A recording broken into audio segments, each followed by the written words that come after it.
Meet Beryl, the OG master swordsman whose students are top-ranking, but he likes to live a quiet life due to social anxiety. I hate to break it to you, Beryl, but you might be on the spectrum. Upon his students' request, he takes up a job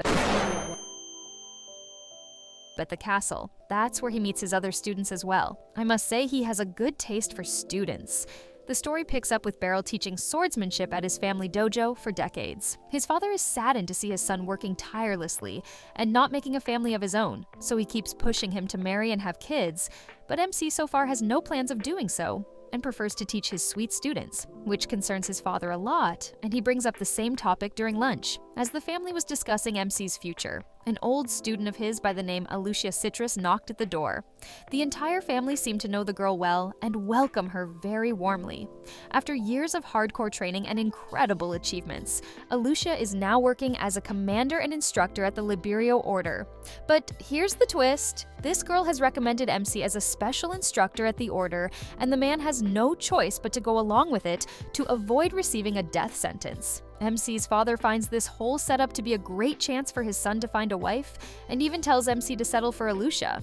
Alicia already has a crush on MC, so she turns red at the mere thought of that happening. Fast forward, the two get on the carrier and head for the capital. The journey was long and dull, but Alicia kept MC company. The old instructor also noticed that Alicia had kept the traditional graduation sword with her throughout the years. He was not sure whether that made him proud or sad. MC did not find himself fit enough to be referred to as a special instructor, but Alicia believed otherwise. She is also very bad at keeping her mouth shut about the crush she has on him. Anyhow, the two arrive at the capital, and MC spends the night at a very lively inn. The very next day, MC finds himself being introduced as a very intimidating special instructor to the Liberio Order Knights. Despite Alicia's intense glazing, MC gives a very humble introduction, which was received well by all the knights except for this one guy. Later, Alicia gives MC a brief rundown on his schedule as the instructor at his new workplace. MC then runs into another old student, Kuruni there, and finds it incredibly comforting to see his students doing so great in life. MC returns home before midnight, only to be greeted by yet another student of his from a decade ago. It is Randrid Paddlerock this time, who's now a father and husband, and also the guy who will be taking over MC's dojo from there on.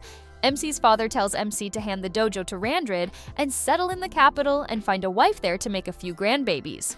All of it was settled, so now MC is struggling to find an affordable home in Baltrain with Alicia. This young lady has some daddy issues going on with her, cause she keeps throwing random pickup lines at this poor dude. MC almost has a heart attack when Alicia offers her own house for an unlimited stay, but the dude brushes it off as some foul joke and continues to look at his map. However, Alicia wasn't fooling around and wanted to get lunch with him, but her bona fide date was interrupted by a conventionally intimidating and very annoying Lysandra.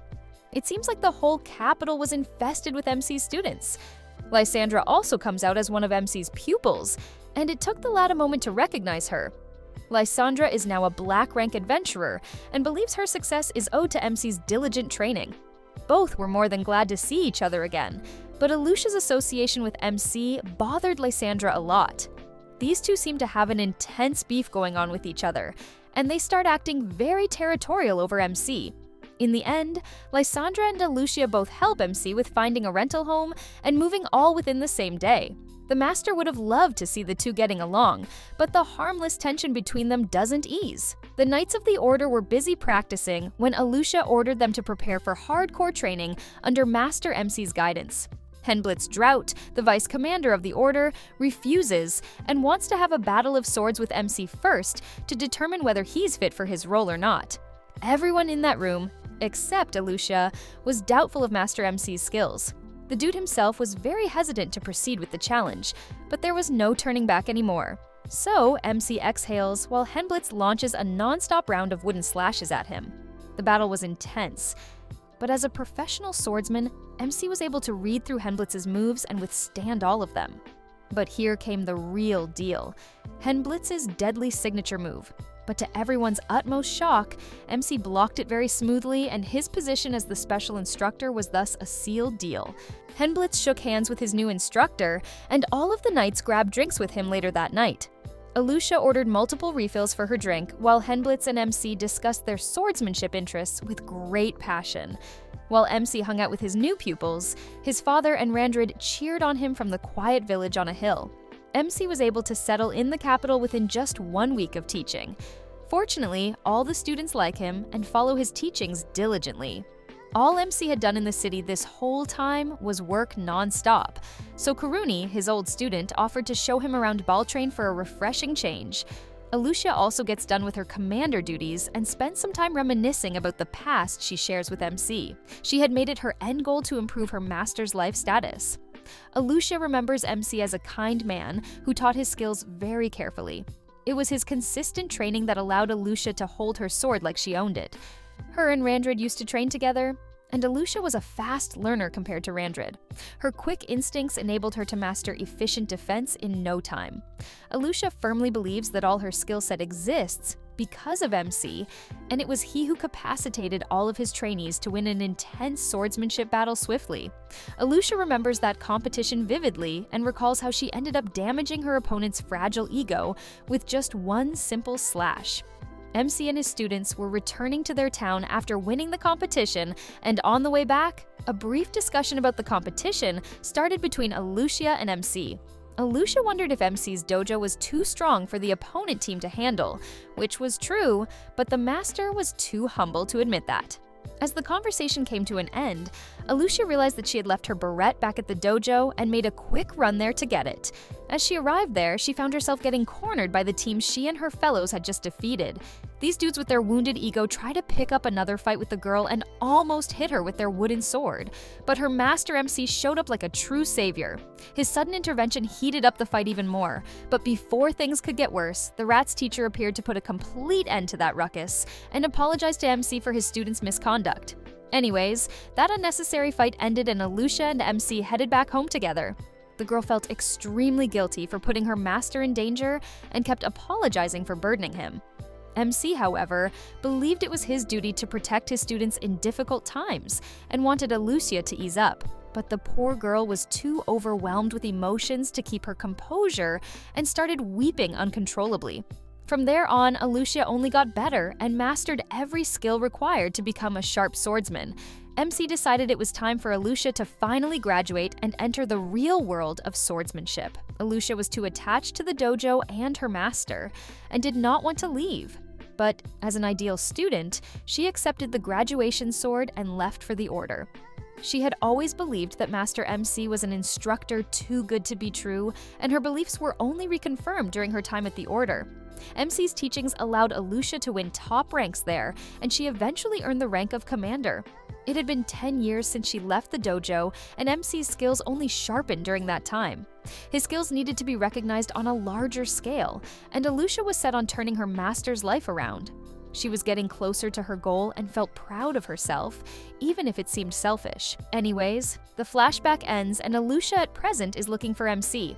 Henblitz tells her that he's touring the city with Kuruni, which slightly makes Alucia jealous, but she has no choice but to bear with it.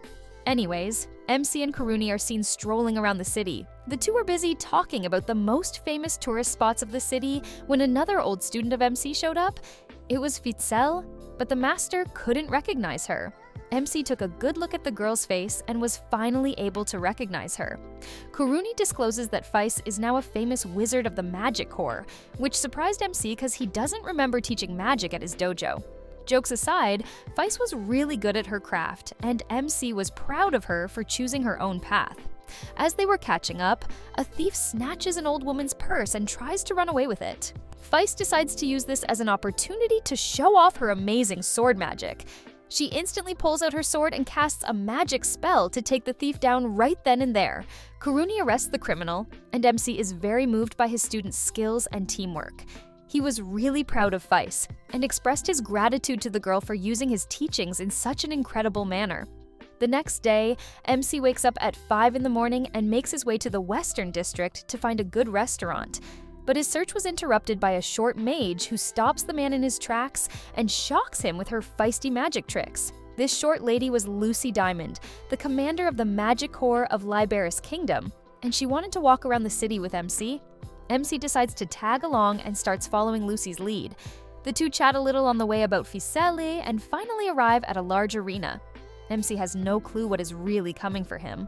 Lucy starts talking in a very suspicious manner, which alerts MC, and his reflexes instantly respond to Lucy's immediate magic attack on him.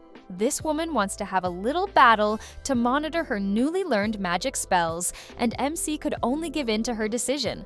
MC's day is not off to a good start, and he's having to fight a random mage lady at 5 in the morning. Lucy first launches a bunch of fire attacks at the dude, which he dodges using his sword. The mage then advances to deadly, huge ice blocks and starts shooting them at MC. The master makes use of his sword again to chop those chunks down and survives those attacks. Lucy does not plan on stopping anytime soon, so MC tries to knock her out with the hilt of his sword, but Lucy is too quick to respond. She covers herself in a huge fire to block MC's attack and summons more fireballs to make a complete fool out of MC. The poor lad keeps running to save his life, but the attacks keep advancing and Lucy strikes MC with lightning before casting the deadliest spell on him. MC could see death lurking over his head with this one, but the woman changes her mind and decides to spare him at last. The battle finally ends, and MC's strength impresses Lucy, but he is too humble to accept his impressive influence. His humility earns a point from Lucy, and she invites MC to her magic institute after apologizing for attacking him like an evil menace. She also plans on using MC like a lab rat again in the future, which the dude does not like the idea of at all. Anyhow, MC clocks out of the order after a long day and runs into Feist on his way out. She was there to deliver some magic potions and gave a very expensive one to the teacher. It was her way of making it up for disclosing MC's identity to Lucy and getting him in a deadly situation that morning. Their conversation ends when Alusha shows up to discuss something with MC. Actually, Lysandra had come to the order to request a huge favor from MC. She needs him to train new adventurers for dungeon attacks, which reminds him of his trainee days. He once went to hunt for treasure left by the monsters in the dungeon, but got his butt whooped by a monster there. Coming back to the main point, MC had no problem with Lysandra's request, but he could sense some tension between her and Alusha. Later, the master follows Lysandra to the Adventurers Guild to discuss with Nidus, the guild master. Lucy was there too, and the whole discussion ended up being very one-sided. Nidus instantly appoints MC to train the adventurers without even hearing his opinion first, and tells his assistant Megan to elaborate the rest to the master. However, Megan is a man of high virtue, and given MC's inexperience as an adventurer, he believes that appointing him to instruct adventurers is a bad idea. MC felt relieved to have someone speaking his mind, but Lysandra and Lucy were dead set on fixing the master's role in the guild. Megan was showing valid concerns, as there were speculations of a monster activity, and handing the adventurers to an inexperienced person was foolish. Just when MC thought this gig was a lost cause, Megan suggested MC duel Lysandra and her twin dragon swords to prove himself. This poor dude didn't have much choice, so he agreed to the duel. The battle finally starts. This was the most awaited duel of Lysandra's life. The whole setup brought her back to the time when MC took her in after she lost her parents to a monster attack at a very young age. It took Lysandra some time to ease up in a completely new environment. MC later noticed her talent in swordsmanship and decided to train her at his dojo. Lysandra improved a lot and mastered her twin dragon sword skill. After a few years, Lysandra was adopted by a new family, and she eventually left the place that felt like home forever. She later became a full-fledged adventurer and kept climbing unreachable heights. At present, she's living the dream of dueling her life savior, her master MC. She wanted to give her all in this fight, and so she did. MC could notice how her mannerisms from her trainee days did not change one bit. He was happy to find the same little student in the incredible adventurer Lysandra has now become. The duel commences and Lysandra initiates the attack. MC has been teaching swordsmanship for more than 20 years, and yet her speedy attacks made him sweat a little. Lysandra was giving her all in this fight, but could not land a single attack on MC. MC was more than proud of the sharp and skillful swordsman Lysandra had become, but she was no competition for him nonetheless. He ends up finding her weak spot and defeats her gracefully. Lysandra's dream of facing her master face to face became true, and she could not be happier. MC had also successfully proved himself as a true swordsman to everyone, and Miguel also came forward to apologize for doubting his skills. Anyways, MC was ultimately appointed as an adventurer instructor right away, and got straight to his work the next day. The next day, MC trains Porta, Nidri, and Sarlikats to fight monsters in a dungeon. All 3 of them seemed pretty skilled and swept all 6 of the detected monsters easily. The training went well, but the number of monsters in that dungeon was suspiciously small. Lysandra found it extremely odd, but didn't pay much mind to it. Things take a very scary turn when the group is faced with Xenograble, a giant raptor, outside the dungeon.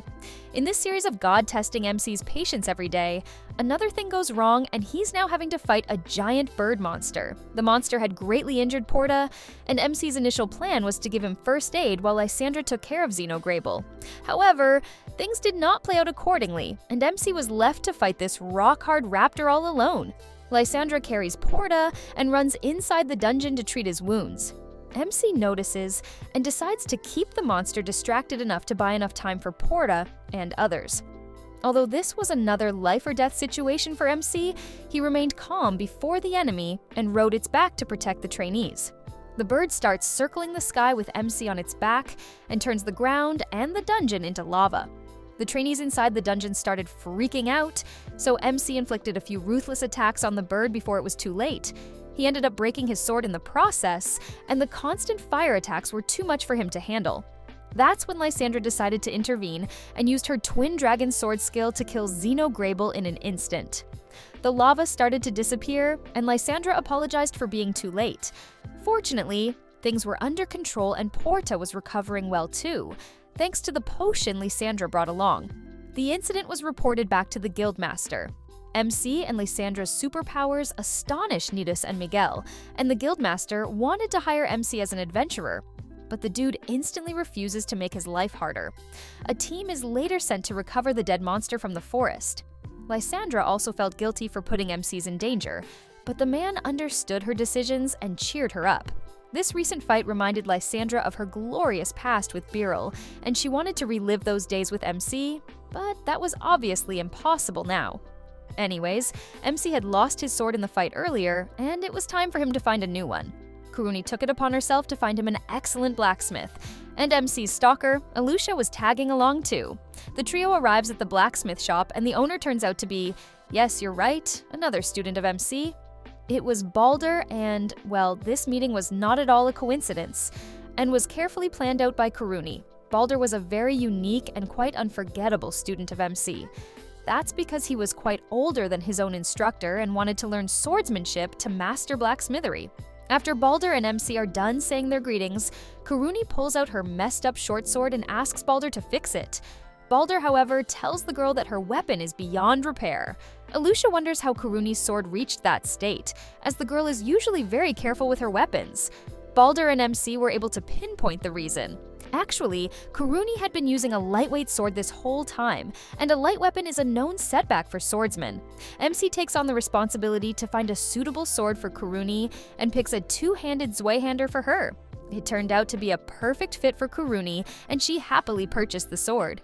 It was now time for MC to buy one for himself, so he started looking around the shop. Alusha wanted MC to get a custom-made sword, but he found himself content with what he was seeing. It looks like he was fated to get a superior weapon, though. As MC was looking around the shop, Lysandra showed up with Xenograble's talon and asked Balder to customize it into a long sword for Master MC. MC didn't think he was fit enough to have something so cool, so he gently refused to accept the gesture. Alusha and Lysandra secretly start competing to get chosen by MC, but in the end, the dude ends up accepting Lysandra's custom-made one. Balder, on the other hand, was salivating at the thought of crafting a sword out of a monster and wanted to get to work right away.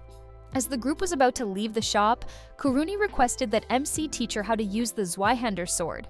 MC agrees and starts training the girl right away. Kuruni was picking up his teachings very well, and MC could see the same dedicated little girl in her again. After this long day is over, MC gets some beer at a restaurant and heads back home. As he was on his way, a child tried to pickpocket him, but her attempt was nullified by MC. He wanted to teach her a lesson, but the girl used fire magic and escaped. She's later seen entering a shady room filled with useless men and hands her pickpocketed money to them. These dudes were obviously running a very shady business, but their cover was in danger as Mui, the pickpocketing girl, had lost her necklace on the street. MC was the one to pick it up, and it's very telling that this old dude will play a significant role in finding that thief, The order seems packed with knights, and everyone is busy with their hardcore training. The knights are preparing to take care of a group of thieves known as Dark Hand of Twilight that was lurking in the capital. MC is very intimidated by that name, but in my true opinion, it is corny as hell. The talk of thieves reminds MC of the necklace he'd found the night before. He shows it to his students, and Kuruni mistook it for a gift item. She assumed that the master had picked it out for Alicia as a romantic gesture, which leaves MC's jaw on the floor. MC didn't want any Diddy allegations, so he clears things up and explains that it was left behind by a child pickpocket who also knew magic. Henblitz and Kuruni found it extremely weird that a child wizard would choose pickpocketing over studying magic to work a high-paying job in the capital. Okay, Google, how to find a job? MC believed the necklace he found was a stolen item, so he handed it to the reception desk at the Order's headquarters for its owner's convenience. MC was still unsettled by the look that the pickpocket gave him last night, but he didn't want to overthink it. He then gets busy looking at rental home ads and notices a girl looking for something on the ground. The chances of her being the owner of that lost necklace were high, so he tried to talk about it to her. Unfortunately, the girl was extremely hostile and started lashing out at MC, who was barely trying to help her out. The man later figured out that she was the child pickpocket he'd run into last night. But instead of yelling at her, MC takes a parental approach and helps her retrieve the necklace. The old man could tell that the girl was not a bad person, so he wanted to talk to her about a pickpocket. Doing that would be a tough task for him, but luckily, he had Alusha nearby. Later, we see MC and Alusha trying to extract any information out of the girl in a calm manner. However, she refused to disclose anything and kept asking for her necklace. Alusha could see the girl's potential and wanted her to choose the right path. Alusha and MC want the girl to open up to them, which she eventually does. It turns out that she was being scammed by some adult thieves only because she wanted to bring her late sister back to life. The girl had been trying to collect $5 million for those scumbags in illegal ways. After hearing the girl out, Alusha excuses herself and leaves the room. MC felt extremely awkward for some time, but decided to feed the girl because she seemed really hungry. The girl felt safe in MC's company and decided to disclose her name to him. Her name was Mui Freya, and her face softened up as soon as MC returned her the necklace. Mui is about to leave when Alusha returns with Lucy. Alusha had informed Lucy about Mui's situation, and since Mui seemed to have a knack for magic, Lucy wanted her to join the Magic Institute. That offer seemed utterly pointless to Mui, and she lashes out at Lucy, calling her a lying kid. Lucy proves herself by using her fire magic, but Mui keeps refusing to give in. She firmly believed that those scumbags could resurrect her sister and was determined to collect the required money for it. Lucy breaks her bubble and explains that resurrection magic simply didn't exist. As much as it hurt to know that was the ultimate truth, but Mui refused to face it. Lucy then uses her tact to extract the scumbag's name from the little girl. She tells Mui that she was being lied to and the culprit was dishonoring her sister's soul. The possibility of that happening infuriates Mui, and she decides to spill the name just to be on the safer side. The name of the culprit was Twilight, which definitely rang a bell. Lucy promises to confront Twilight on Mui's behalf and asks her to lead the way to that monster's lair. Lucy brings MC along to avoid any unnecessary attention, and a huge fight breaks out as soon as they arrive at the site. MC takes care of Twilight's lackeys at the main door, and Lucy instantly goes up to Twilight to confront him for committing magical blasphemy. The dude was hella annoying and started using his magic accessories to attack Lucy right away. However, his stupid tricks didn't work against the Queen of Magic, and Lucy's one attack was enough to knock him out. Lucy then brings his unconscious body outside and threatens him to reveal the truth about resurrection magic to Mui. Twilight didn't want to die and confirmed that such a kind of magic never existed, which shattered Mui's heart into many pieces. She felt extremely wronged, and her sister's body was nowhere to be found either. MC felt really bad for the little girl and wanted to make sure her life took a turn for the better. He tried to comfort her and was able to bring a smile to her face. On the other hand, Lucy had summoned the Order Knights to arrest Twilight's entire gang. Lucy firmly believed that there was a greater power backing up Twilight. The case will be investigated further by the Order, and Lucy decides to take care of Mui in the meantime. MC thanks Lucy and starts walking back to his inn, but something was off. An odd man was lurking near the carrier that was carrying the Twilight gang to jail. This odd mage was sent by a disgusting cult leader to kill Twilight, so his holy experiment could remain a secret. The strange mage from earlier had used a magic spell to blast Twilight, and a magic accessory was recovered from his body. Alusha reports the incident to MC, and Lucy's previous statement starts making sense to him. Later, he picks up his new sword from the blacksmith shop with Kuruni, and both are very excited to try it out, but their practice was interrupted by Lucy, who was waiting outside the Order to see MC. She brings him to her giant mansion and introduces him to Ibroy Howman, who's a priest of the Church of Sphene. He was there to discuss the recent events of Twilight's sudden death and the discovery of dead bodies from his lair. There was a bishop by the name of Reveos Sarleon who was providing all the magic accessories to Twilight in return for multiple dead bodies. The bishop has been collecting dead bodies for an experiment called Sphene's Miracle, which, in other words, is an attempt to resurrect dead people. Twilight was murdered ruthlessly just so this evil experiment could continue, but fortunately, Ibroy was there to expose Reveos. Reveos is currently in the capital, and Ibroy wants MC to use the current investigation as a means to capture him. Ibroy or the Order can't do that, since there is a major risk of an international conflict occurring. So, MC is their best bet, and the Master agrees. He wanted to help Mui find her sister's body anyway, so this was the easiest way to do that. The deal was done, and MC was leaving Lucy's house when he ran into Mui. MC was happy to see her doing well at Lucy's place, but all these niceties frustrated Mui. She could not understand why these people, whom she tried to scam, were treating her so well. MC understands her confusion and gently tells her to relax and let the adults take care of her. He tells Mui to enjoy her teen years freely and look forward to a bright, rich future.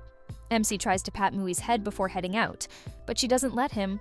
Mui just stands there, confused and upset, while MC leaves the house calmly. As the night falls, MC leaves to check up on the bishop and his crew, and as expected, they are up to no good.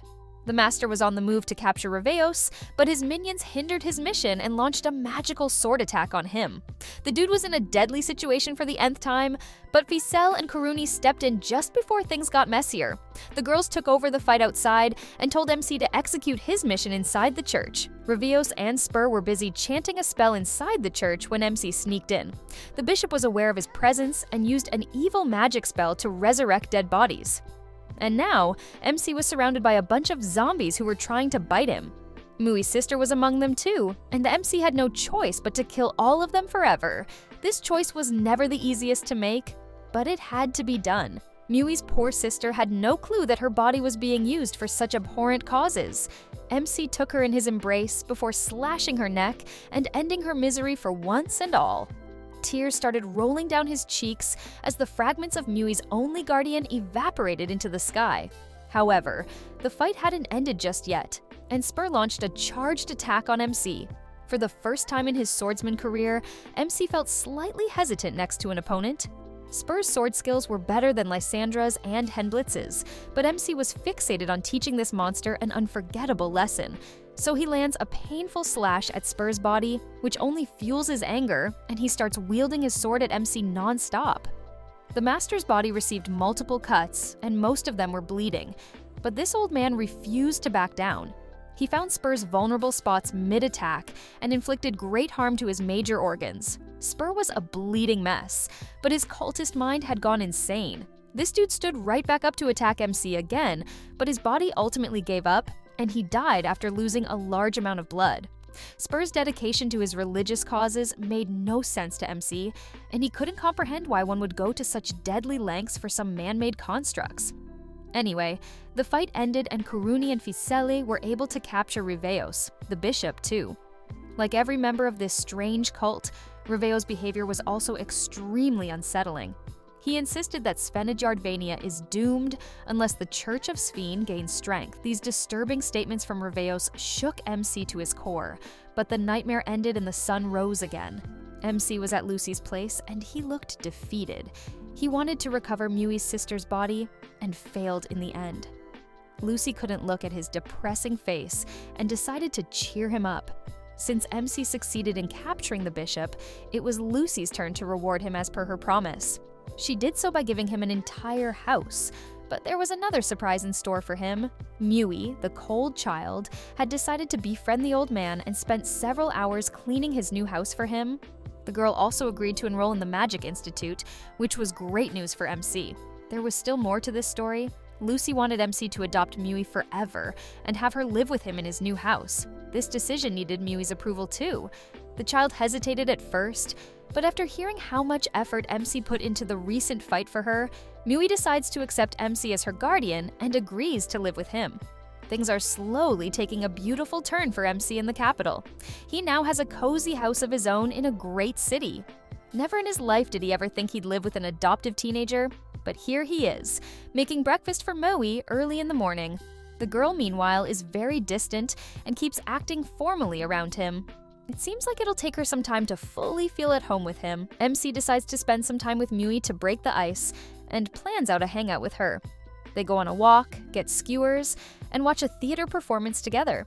The hangout was a success. The day of enrolling Mui at the Magic Institute also arrives, and MC visits the school with her.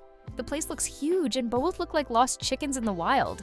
Luckily, a teacher by the name Kinera Fine approaches them and offers to show them around the school. Kinera leads the way, and everything about this place looks very classy to MC. However, Mui's reserved nature worries him, and he wonders if she'd manage to fit in. But things are going in her favor so far. She has the leverage to skip the altitude test, and Kinera also helps her in choosing a suitable major. The teacher then shows the school dormitory to Mui, and it is this massive, beautiful building dedicated to students. The elegant dining area, fully furnished rooms, and clean pools left Mui and MC completely gagged. After this school tour, MC can't decide whether Mui should live with him or on the campus. He is scared to leave Mui alone, but doesn't want to hinder her development either. But right now, they both needed to eat something, and a sausage restaurant nearby seemed good enough. They almost leave this packed restaurant, but Lysandra is there, and she offers to share her table with them.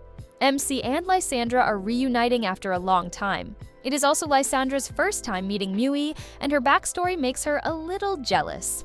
The food arrives, and MC and Lysandra catch up with each other about work. Lysandra reveals that she is dealing with numerous monsters recently because a delegation from Svenid is visiting the capital soon. After the lunch is over, MC brings up Mui's enrollment at the Magic Institute and asks Lysandra to give her a little pep talk, which turns into a scary lecture. Lysandra notices that besides being slightly ill-mannered, Mui is a good kid with potential. The day passes and MC is still confused about Mui's living situation, so he asks for his students' opinions. All of them recommended the school dormitory, which upsets MC a little, but he wants the best for Mui and would do anything it takes to provide her with a good life. After a long day of decision paralysis, MC returns home with groceries for dinner. Upon his return, Mui complains about a strange noise coming from behind the drawers. MC pushes it aside and discovers a giant hole in the wall that was housing a few rats. These little rascals escape the hole and hide in different corners of the house. Mui didn't seem too disturbed by the rats because she was used to seeing them, but MC wanted a clean, healthy house for his girl. He put on his big boy pants and started chasing them out. It was Mui's first time seeing a parental figure going out of his way for her safe to Yi, which warmed her heart. However, these annoying rats were dancing around the whole house, and MC was moving furniture to kick them out. He was able to throw 2 of them out of the house, but the last one was too persistent in making things hard for MC. The rat almost escaped the bathroom, but Mui showed up just in time and helped MC catch it using her magic spell. After the rats were taken care of, MC headed to the kitchen and started preparing dinner. The only thing on his mind now was Mui's life in the dormitory. Thankfully, her behavior has begun to change recently, and Mui is opening up to people around her more, which relieves MC. The girl even helped him with the dinner that night, which made the old man happy and lessened his workload. He was glad to have her around the house, and sending her away did feel shattering. Well, it turns out MC was overthinking this whole thing for no reason, and Mui just wanted to stay with him this entire time. She tells MC that she'll commute to the school daily because she doesn't want to leave her adoptive father alone with giant rats anymore. Getting Mui's opinion on this situation was the only thing MC needed. Mui finally reveals her favorite food to her guardian too. She likes hot food, and MC decides he'll cook cozy stews for her every day. The old man was overjoyed to know that Mui considered him her safe space and kept smiling ear to ear. It is a new day in the order, which means new challenges for MC. A delegation from Svenid will be touring ball trains soon, and Alusha wants to buy new clothes for MC for the occasion. Moreover, the Order will be guarding the royals throughout the tour, so Alucia elaborates on the duties assigned to the knights. Alucia also wants MC to meet the royal families to gain more recognition, but this international fame crap overwhelms him. He wants to avoid it, but has no choice but to go with Alucia's plan. She also insists that MC needs formal clothes for the meeting and instantly schedules a shopping date with him. Alucia really thinks she's hiding her feelings for MC, but Kuruni can notice everything. MC returns home from work in the evening, and there is a giant parcel waiting for him. His new priest friend Ibroy has sent a bunch of cute clothes for Mui, and although Mui didn't appear to like them, we all know she'll cherish them wholeheartedly. Later, the two get dinner, and MC asks Mui if she'd like to go shopping with him and Alucia the upcoming day. But she refuses very bluntly. Anyways, tomorrow arrives, and Alucia shows up in a very casual outfit, which surprises the master a little. He compliments the girl, and she starts blushing like a dancing tomato. Meanwhile, Kuruni and Henblitz are spying on them to collect every sip of tea on their dynamic. Kuruni knew which store Alucia would take MC to, and started following her like a rat. Alucia and MC arrive at the very fancy clothing store Alucia frequents. The girl starts looking for some vibrant clothes for her master, and her flashy taste in clothes scares the hell out of MC. So instead of relying on Alucia for fashion, he decides to take the matter in his own hands and chooses a very boring and plain suit for himself. Although Alucia found it pretty dull, she asked the shop owner to hold it for them. The two head out of the shop to look at more options, but hunger strikes and they stop by a very stylish restaurant to get lunch. Kuruni and Henblitz were tracing their every move, and Kuruni could sense a chemistry between the two. Alucia looked really happy with MC during lunch, and her long-awaited mission to go on a bona fide date with her master somewhat came true. This hangout looked more like a date to Kuruni as well, but Henblitz found that statement rather ironic. Anyways, MC ended up buying the same boring outfit he had picked earlier, and this shopping spree, along with the day, came to an end.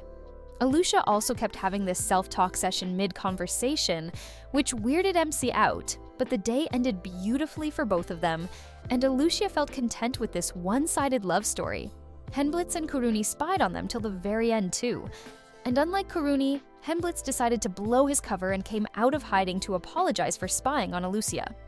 The girl did not mind it, but there was something Henblitz was curious about. He wanted to know what MC was to Alucia, but received a very vague response. The next day, Kuruni acted suspicious around Alucia out of embarrassment, but Henblitz had her covered. Alucia also has something nerve-wracking prepared for the day. She plans on challenging Master MC to a short fight, so she can eradicate the slightest doubts anyone has in his abilities before he meets the royal families. Henblitz wondered if that really was the reason she wanted to duel MC, but turns out she did have ulterior motives. Although it is a given that MC would win this battle, Alucia wants to beat him so she can share some desire of hers with MC. Henblitz and Kuruni believe the commander wants to confess her love to MC. Moments later, MC enters the order and greets his students. Alucia does not waste a second and asks him to have a duel with her. MC agrees and both grab their swords instantly. Before the battle commenced, Alucia tried to intimidate her master by revealing her little nickname, Lightning Fast Alucia, and proved its validity right away. The girl was indeed moving at the speed of light, and her sharp moves did scare MC a lot. Alucia's attacks were completely unpredictable, and her insane dedication to swordsmanship showed in every move she made in this fight. Even though MC was hella proud of his student, MC refused to lose to her.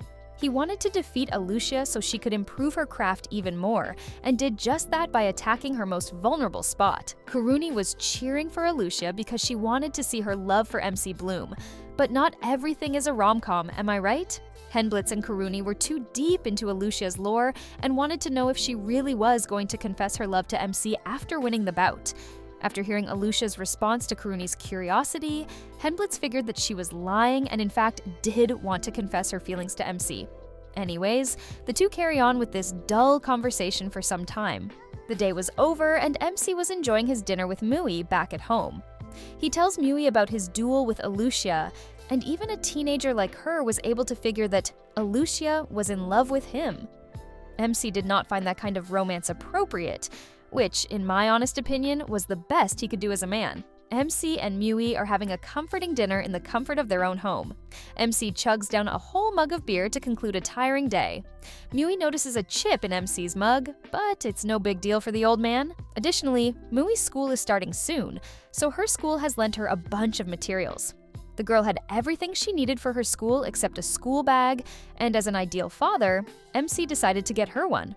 On the next day, we see Lysandra attending an important meeting at her guild, and it seems like there is a dangerous monster hiding in the forest. Lysandra is later called outside to see her visitor. Meanwhile, MC is on a hunt for a perfect school bag for Mui. All the good ones cost a lot of money, and he didn't want to buy a cheap one for his girl, so he ended up leaving the shop empty-handed.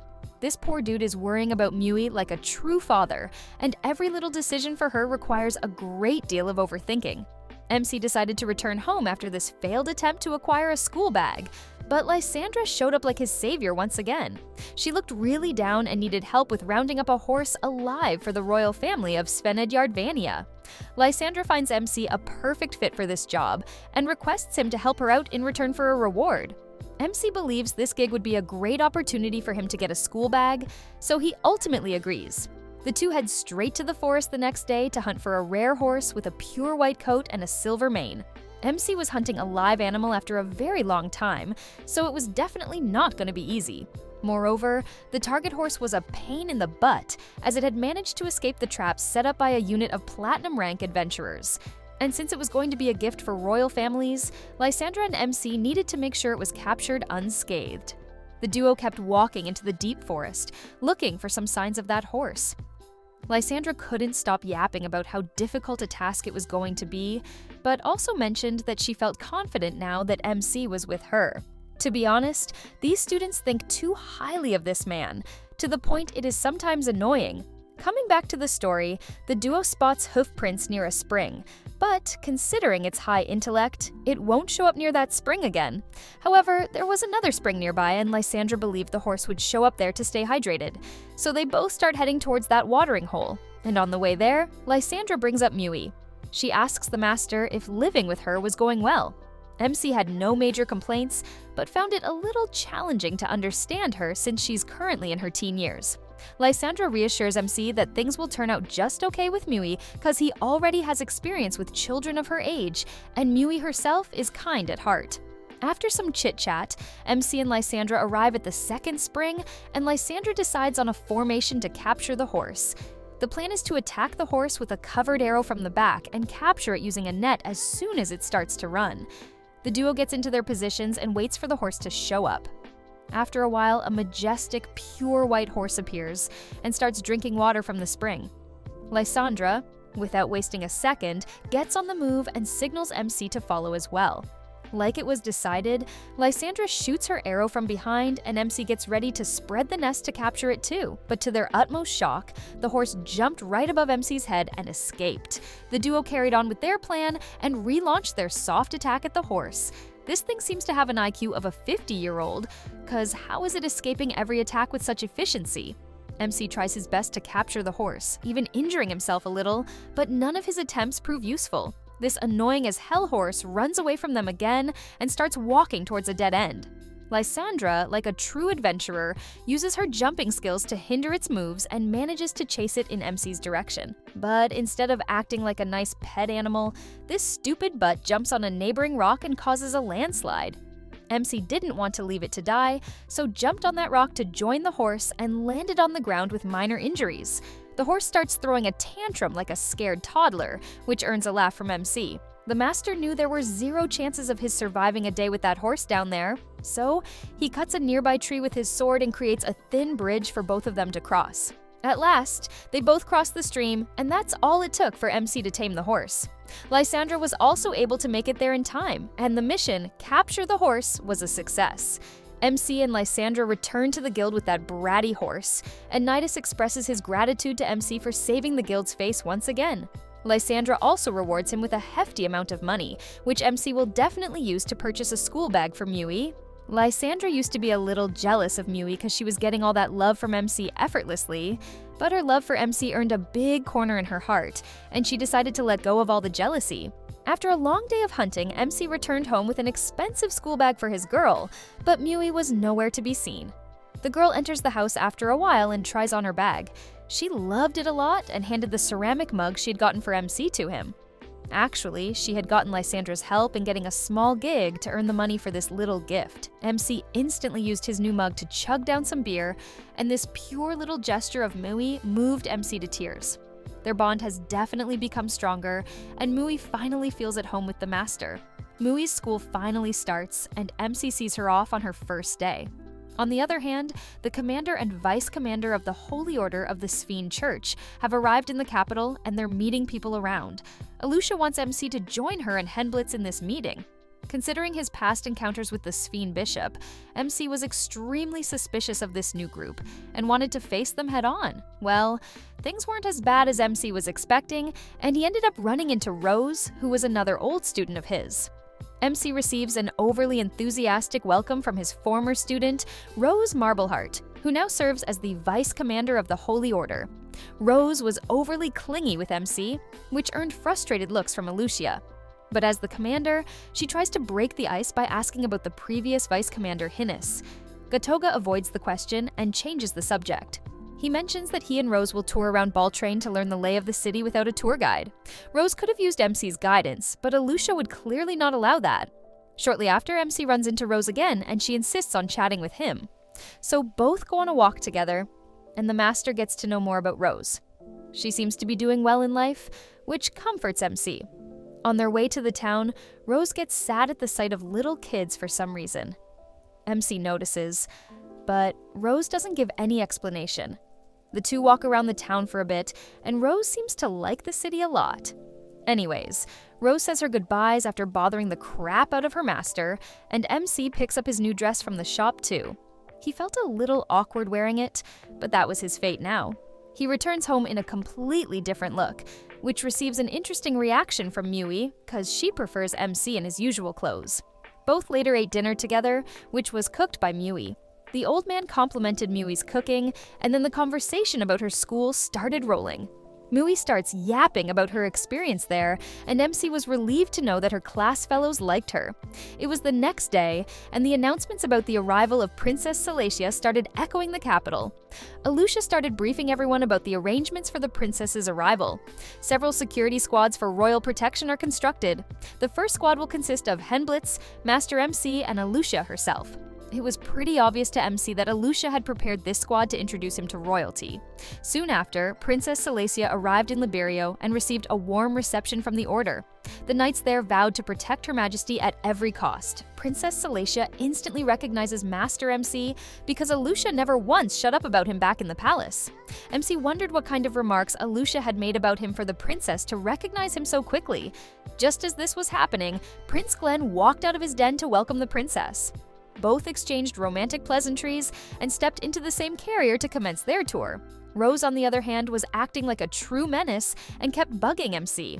Anyhow, the royal tour was going smoothly, and the entire city was under strict supervision. The roads were clear, and carriers were moving pretty swiftly, or so MC thought. The royal carriage was stopped in the middle of the road because the princess had spotted an accessory she liked, and the prince felt obliged to purchase it for her. This definitely sounded like a bad idea, because a huge crowd of people was starting to form outside the shop, and the security of the royals was at risk. Thankfully, both royals made it out of the shop alive, but Gatoga told Prince Glenn to avoid gaining public attention. On the other hand, Master MC sensed something was off. He was monitoring the crowd when false alarms started going off in his brain because he had noticed an evil eye movement within the crowd. The royals were getting lunch in a safe zone, and MC approaches Alucia to inform her about what he just sensed outside. This alerted the knights even more, and Henblitz left to reorganize the squads outside. MC was hoping nothing would go wrong during this tour, but the Lord refused to hear his prayers. As the royals were greeting the general public outside the theater, a group of assassins launched an immediate attack on the prince and princess. Luckily, the royal guests were taken inside the theater before anything happened, but the attackers were starting to block the building's borders with dark smoke. Then, a bunch of assassins started emerging from the smoke to attack the knights. The Order's defense was proving to be strong, but the swords these men carried were poisonous. MC alerted his fellow knights about the poisonous blades, which was followed by an alarming battle between the two parties. The dark assassins wielded their swords at the knights and started putting them in a tough position. Alucia, Henblitz, and Gatoga all prepare their blades and start defending the theater where the royals were taking shelter. MC was put into a tough position yet again, but taking these weaklings out was no challenge for him. Henblitz and Alucia used their ultimate swordsmanship skills to use and took their opponents out with ease. Gatoga was also cornering his opponent well, but something about this assassin estranged him. There was something inexplicable happening in the capital, and MC noticed a weird shift in Rose's swordsmanship style. He was becoming suspicious of her, but what happened next shook every knight to their core. All the captured assassins collectively committed suicide, and only Rose looked unbothered by this situation. Something really suspicious was going on in the capital, and everyone was traumatized. The prince and princess were escorted back to the royal palace for safety, and Alucia and MC headed back to the order. Alucia, as the commander, felt responsible for this whole mess and wanted to make amends. The security around the capital was tightened, and Alucia and Gatogo left to meet the higher-ups. MC notices that Rose was acting out of character but doesn't pay much mind to it and returns home, where he is greeted by Lucy. She was there to discuss the recent attack with MC directly, and since the adults were talking, Mui excuses herself and leaves the house to give them privacy. Lucy then gets straight to the point and tells and explains why Magicorps wasn't part of the guard detail. She tells MC that there exists a clash of beliefs between Magicorps, who are non-believers, and people of Sphene, who are typical religious cultists, and putting the two together in the same room would negatively impact the national character. Lucy links the recent attack to the concept of national character, and firmly believes that it was carried out by the people from Svenediardvania.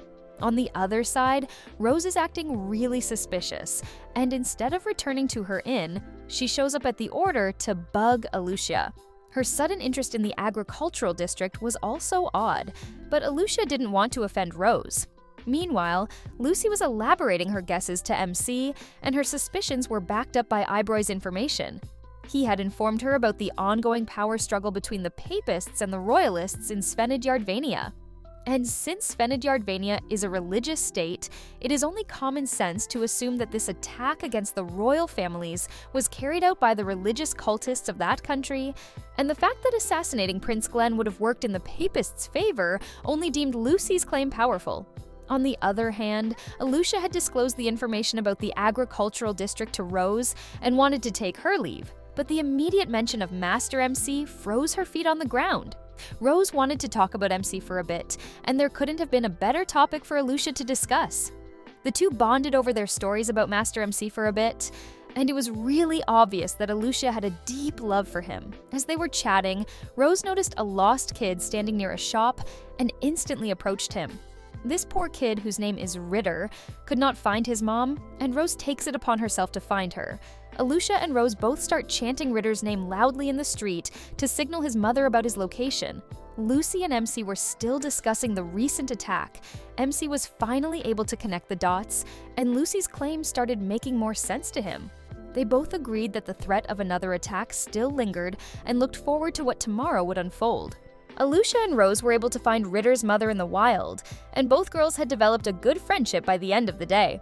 Tomorrow finally arrives, and the tour that everyone thought would be cancelled was set to go forward as planned. Alucia instructs the knights to keep their guards up around the prince and princess.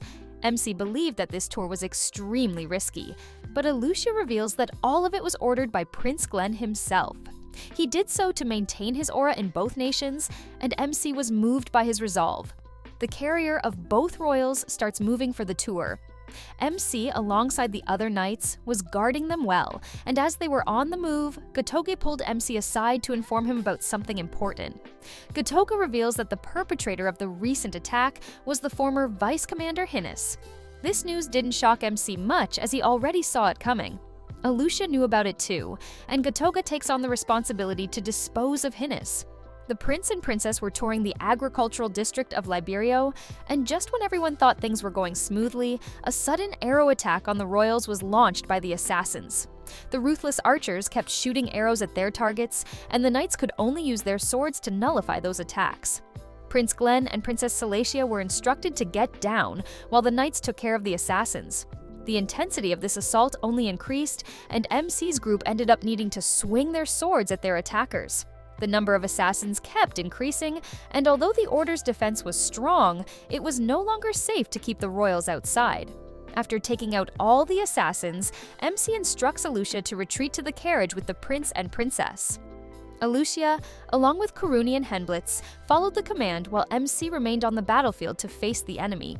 The weather was starting to get worse, and it started to rain while MC was still on his way to face the main villain of this story.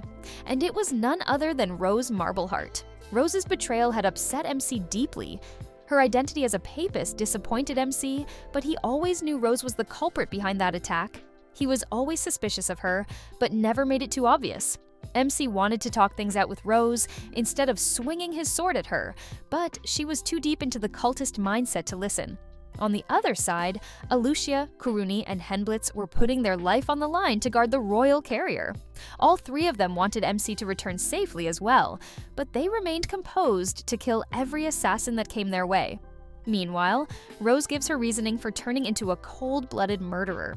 She had committed all those crimes to save the children who were being held hostage by the Pope inside an orphanage. MC was furious at Rose's vanity and had no other choice but to cut Rose. An intense battle of two skillful swords finally begins. Rose inflicted a few cuts on MC's body while he took that time to learn Rose's movements. The master lands a lethal attack on Rose's chest when the right moment arrives. Rose drops to her knees and admits her defeat.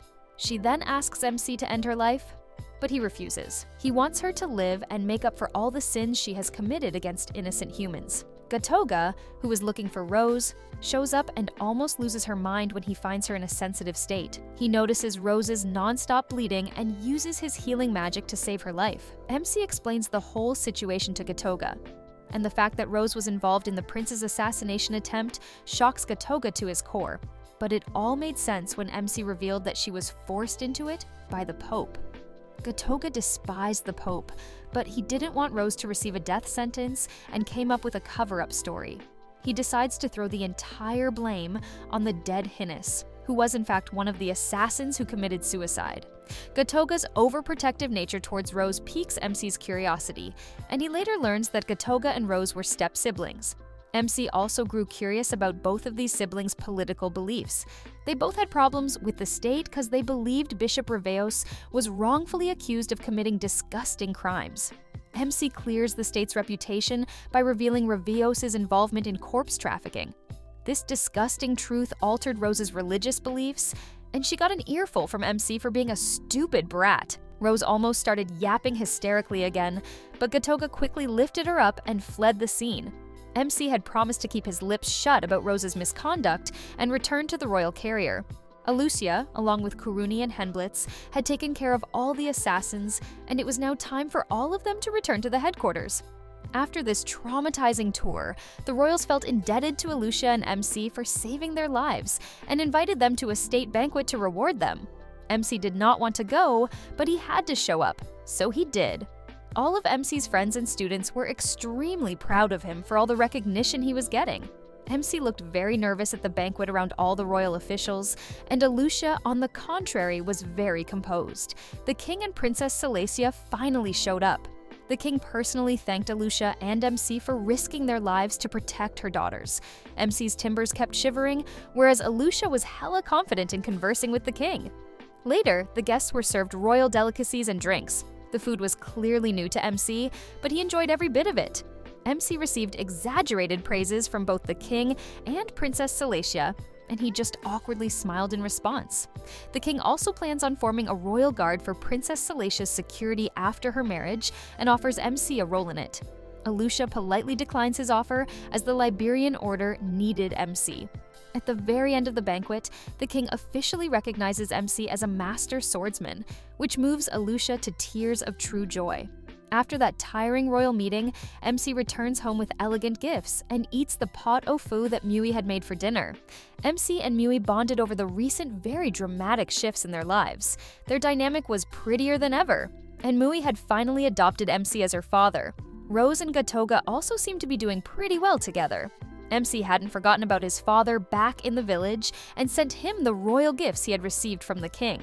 He also wrote about his experience at the state banquet in his letter. MC acted overly humble in his letter and found it weird to accept the title of Master Swordsman that His Majesty himself had given him. Anyways, MC's father was proud of him for earning a name in the royal palace as a true swordsman.